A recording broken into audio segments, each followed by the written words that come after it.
let me share with you some things that I've learned in other businesses that I apply here now. It's really this concept of buying your life back. This is what I've learned. I've learned that people say it as simply as duplicating yourself, but I'm going to change your kind of mindset and framework if I have enough time to think differently about what you're doing. Maybe the way I changed my mindset, because there's this thing about, duplicate yourself. That's a MLM terminology that I learned in the Amway business.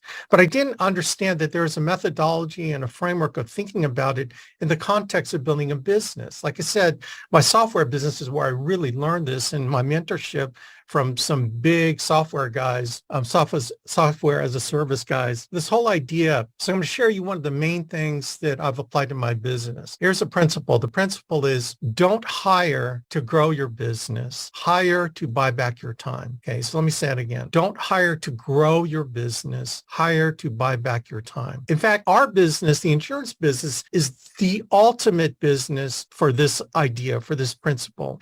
In my opinion, even more so than software, okay? Don't hire to grow your business, hire to buy back your time. So let me see if I can clarify that. And here's the reason. I don't care how hard you work. Let's think of our business, first of all, as an asset. A lot of people build and grow their insurance business only to own their own job. If you're selling and you love selling, God bless you. Okay. I'm not saying anything about people that just want to sell. Just know that you own your own sales job, right? You are the owner of your own company. You're the boss, but you're also the employee. Okay. And if you're not thinking about building your business as an asset, what's that mean, Alex? It sounds like some big MBA type word, but think of it like this. You're building and investing in your business so you can grow it to the point where someone else values it enough that they want to buy it from you for 5 to 7 times or 10 times the annual revenue. Okay, it's just a very simple, the EBITDA, but I'm not going to get too crazy on you, all right?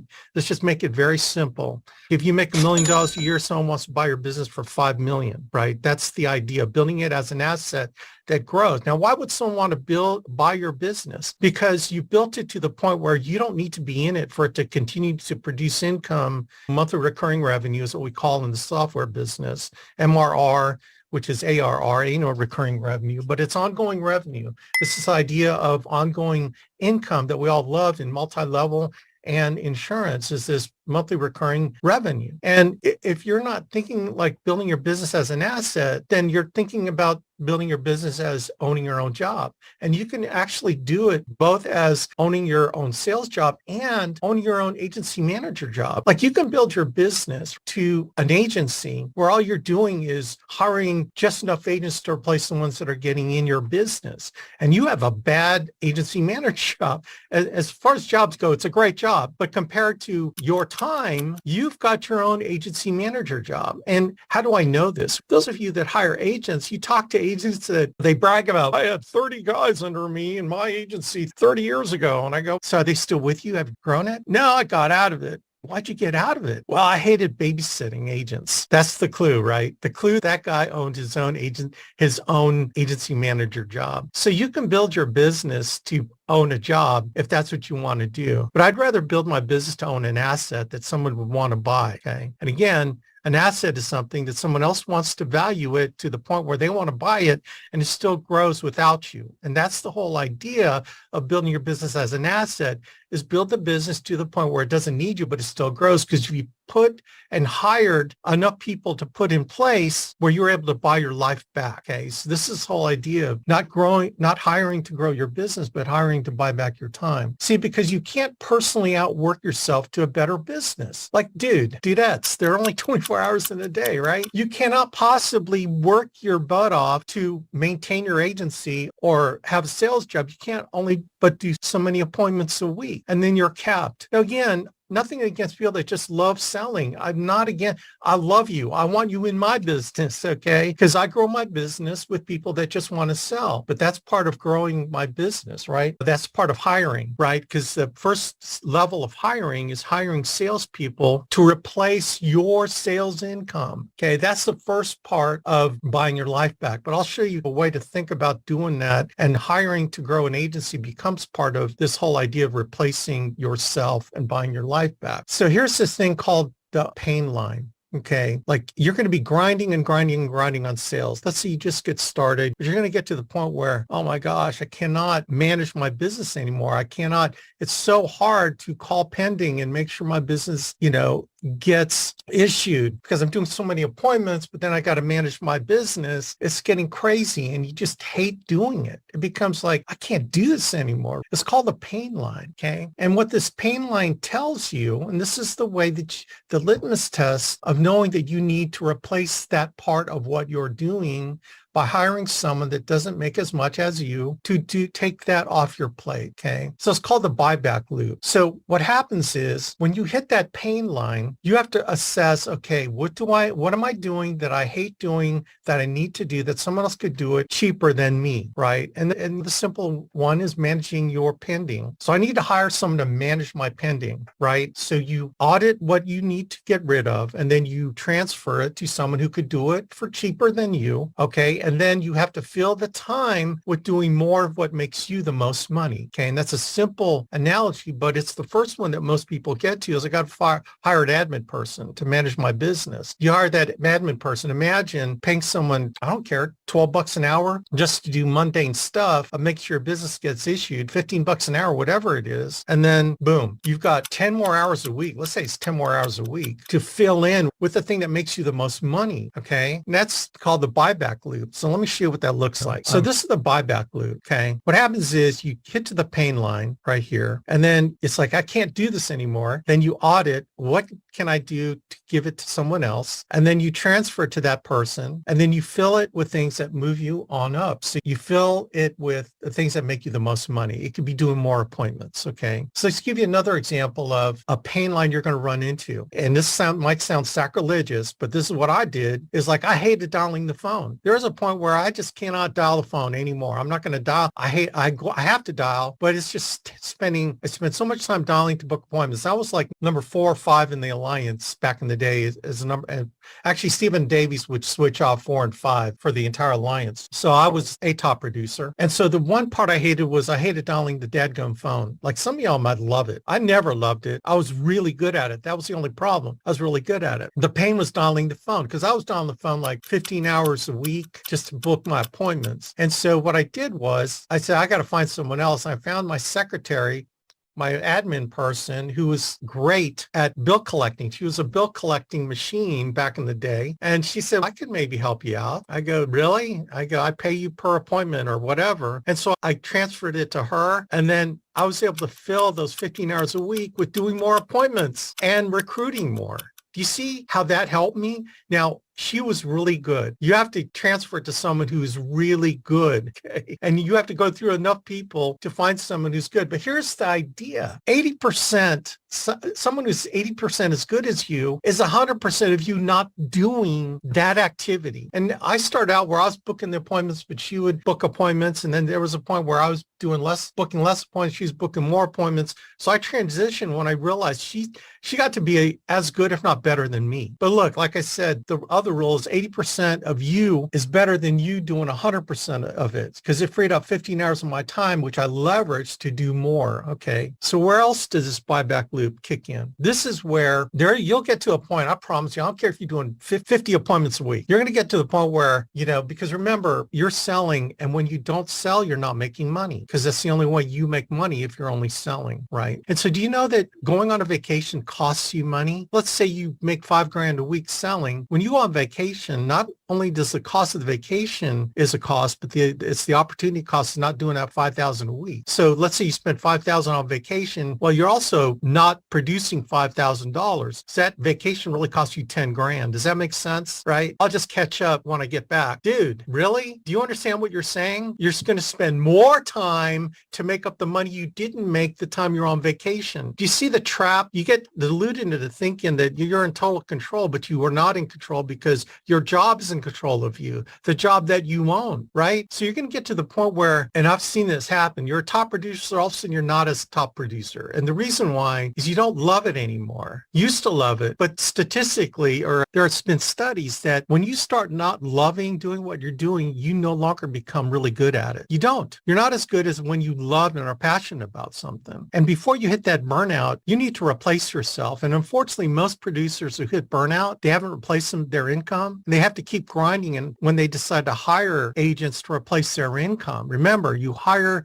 to buy your life back, not to grow your business. And so before you hit burnout, I'm urging you, I'm begging you, I'm shaking you right now. You need to replace yourself, right? You need to replace yourself with other salespeople, okay? So that when you finally hit that burnout, you've got your income already replaced by override income. Does that make sense? Like, don't do it too late. When you do it too late, then you hate what you're doing selling and you're not as good at it. And then let's say you start having children and you're not, let's say you were single and you're kicking butt, then you start having kids and then tell me how fired up you are doing 40 appointments a week at that point with young kids at home. You probably aren't. So you got to figure out how to buy your life back. Well, I'm telling you, it's too late by the time you have not hired one person. Okay. So again, the whole idea is, the premise is you're building your business as an asset. So that's another thing, that your frustration level gets to the point where, man, I need to replace my sales income with override income, right? Because then you start realizing,